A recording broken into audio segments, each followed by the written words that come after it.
बिस्मिल्लाहिर्रहमानिर्रहीम। शुरू अल्लाह के नाम से जो बड़ा मेहरबान और नहायत रहम करने वाला है। अस्सलामु अलैकुम तलबा और तालिबात। आज मैं आपके साथ जमात नाहम का सबक मुंशी प्रेमचंद का अफसाना है पंचायत, वो शेयर करूँगी। उससे पहले हम तारुफ़ मुसन्निफ़ की तरफ आएंगे कि मुंशी प्रेमचंद का तारुफ़ क्या है। इसी में से मारूज़ी सवालात भी आ सकते हैं जो मैं साथ साथ आपको बताती जाऊँगी कि प्रेमचंद का असल नाम दंपत राय था। ज़िला बनारस के एक गाँव मलेही में पैदा हुए। इस लाइन में आपके MCQs बन सकते हैं, मारूज़ी सवालात, कि प्रेमचंद का असल नाम क्या था, या ज़िला बनारस के एक गांव डैश में पैदा हुए। इसके अलावा वालिद मुंशी अजायब लाल डाकखाने में मुलाजिम थे। मैट्रिक का इम्तहान पास करने के बाद एक स्कूल में आप पढ़ाने लग पड़े और 1900 में गवर्नमेंट मिडिल स्कूल से सरकारी मुलाजमत का आगाज़ किया। इस लाइन में भी 2-3 मारूज़ी सवालात बन सकते हैं कि आपने किस सन में गवर्नमेंट मिडिल स्कूल से सरकारी मुलाजमत का आगाज़ किया। मुलाजमत के साथ साथ तालीम हासिल करने का सिलसिला भी आपने जारी रखा। लेकिन मुंशी प्रेमचंद का अगर बचपन देखा जाए तो वो बहुत माशी तंगदस्ती में गुजरा। 7 साल के थे तो आपकी वालदा का इंतकाल हो गया। वालिद ने दूसरी शादी कर ली, जिसकी वजह से आपको पढ़ने का तो बहुत शौक़ था, लेकिन घरेलू हालात इस चीज़ की इजाज़त नहीं दे रहे थे। फिर भी आपने 1921 में मुलाजमत से इस्तीफ़ा दे दिया और इल्मी और अदबी कामों में मशगूल हो गए, क्योंकि लिखने का शौक़ था। प्रेमचंद ने अपनी तहरीरों में हिंदुस्तान के देहात में बसने वाले मज़दूरों और किसानों की ज़िंदगी को अपना मौजू बनाया। यानी वो तबका जो देहात में बहुत ही मुश्किल ज़िंदगी गुजारता था मेहनत और मज़दूरी के साथ, किसान और मज़दूर, आपने उनको अपने कलम का मौजू बनाया। इनके अफसानों में नेकी तमाम तर मुश्किलात के बावजूद बदी के मुकाबले में गालिब रहती है। यानी ये कि अफसाने तहरीर किए तो उसमें आपने ये बताया कि कोई कैसे भी हालात हों, लेकिन जब आप इन मुश्किल हालात से गुज़र जाते हैं तो वो नेकी उस बदी के ऊपर, उन बुराइयों के ऊपर गालिब आ जाती है। ज़बान सादा, पुरकशिश और सलीस थी। उन्होंने मकामी वाक़यात और हक़ाइक़ को मौजू बनाकर तहरीरों में मुकामी रंग भी पैदा किया। अब अगर देखा जाए तो उनकी तहरीरों में माशरती मसाइल भी हैं कि माशरे में इर्द गिर्द जो भी पिसा हुआ तबका है, जो मज़दूर तबका है, जो कि किसानों का तबका है, उनके मसाइल क्या हैं, उनको आपने मौज़ूए बहस बनाया। इसके अलावा प्रेमचंद का शुमार उर्दू के बेहतरीन और अव्वलीन अफसाना निगारों में होता है। इनके अफसानों के मजमूए में अगर हम देखें तो सोज़े वतन, प्रेम पचेसी, प्रेम चालीसी, ज़ादे राह और वारदात ज़्यादा अहम है। लेकिन आपने अफसानों के साथ साथ नावल भी लिखी है। ये ज़हन में रखिएगा तलबा और तालिबात कि आपने अफसाने और नावल दोनों से शोहरत हासिल की। आपके जो नावल थे इनमें मैदान अमल, बाज़ार हुस्न और गेहदान को ज़्यादा शोहरत मिली।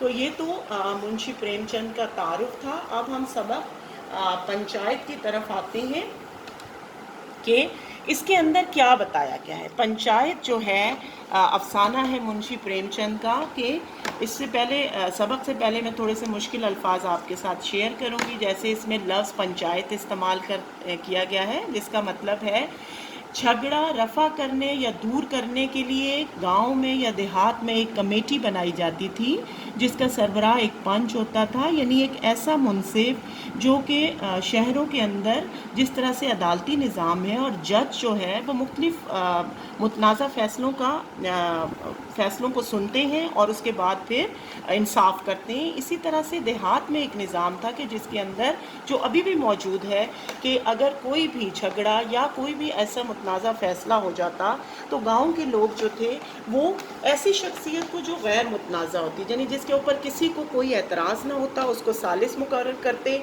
और उसके सामने दोनों फरीक अपने फ़ैसला रखते। उस कमेटी में और लोग भी शामिल होते और जिसका हक में फ़ैसला आता वो पंच के इस फ़ैसले को ज़रूर जो है तस्लीम करते। इस निज़ाम को पंचायत का निज़ाम कहा जाता है। साझेदारी कहते हैं शराकत को। इसके अलावा रूबरू, आमने सामने, रकाबी जो है वो प्लेट और थाली के लिए इस्तेमाल हुआ है और याराना दोस्ती के लिए। इसके अलावा पिदरे बुजुर्गवार का लफ्ज़ है, मुराद वालिद के लिए। तो ये कुछ मुश्किल अल्फाज थे जो कि मैंने आपके साथ شیئر کیے۔ اس کے علاوہ یہ جو افسانہ منشی پریم چند جو ہے، یہ منشی چند کے نمایاں افسانوں میں سے ایک افسانہ ہے۔ یعنی اس میں دوستی اور دشمنی سے قطع نظر انصاف کو اہمیت حاصل ہے۔ یعنی ہمارے دیہاتوں میں آج بھی پنچایت کا نظام رائج ہے۔ پنچایت ایسی بیٹھک کو کہتے ہیں جہاں گاؤں کے کچھ لوگ متنازع فیصلے کو حل کرنے کے لیے اکٹھے ہوتے ہیں۔ اب جمن شیخ اور الگو چودھری میں بھی بہت یارانہ تھا، دوستی تھی، مگر جب الگو چودھری منصف کی کرسی پہ، انصاف کی کرسی پر بیٹھا تو اس نے دوستی نبھانے کے بجائے حق و انصاف کی بات کی، اور اس پاداش میں یعنی اسی جرم میں اسے بچپن کے دوست کی دوستی سے ہاتھ دھونا پڑا، کیونکہ اس کا خیال یہ تھا کہ اگر میں نے زیادتی پی کی ہے تو میرے حق میں فیصلہ ہونا چاہیے تھا، مگر اس نے ضمیر کو مطمئن کیا اور بے انصافی سے کام جو ہے وہ نہیں لیا۔ کچھ عرصے بعد جب دوبارہ پنچایت بیٹھی تو اس وقت معاملہ پہلے معاملے کی برعکس تھا، اور اب جو منصف تھا وہ جمن اور مدعی الگو چودھری تھا، اور دونوں کی دوستی دشمنی میں تبدیل ہو چکی تھی۔ لیکن الگو چودھری کو یہ خوف تھا کہ پنچایت کی آڑ میں جمن شیخ اپنی دشمنی کی کہیں کسر یا بدلہ مجھ سے نہ لے لے، مگر جب جمن شیخ انصاف کی کرسی پر بیٹھا تو اسے احساس ہوا کہ ایک منصف کے لیے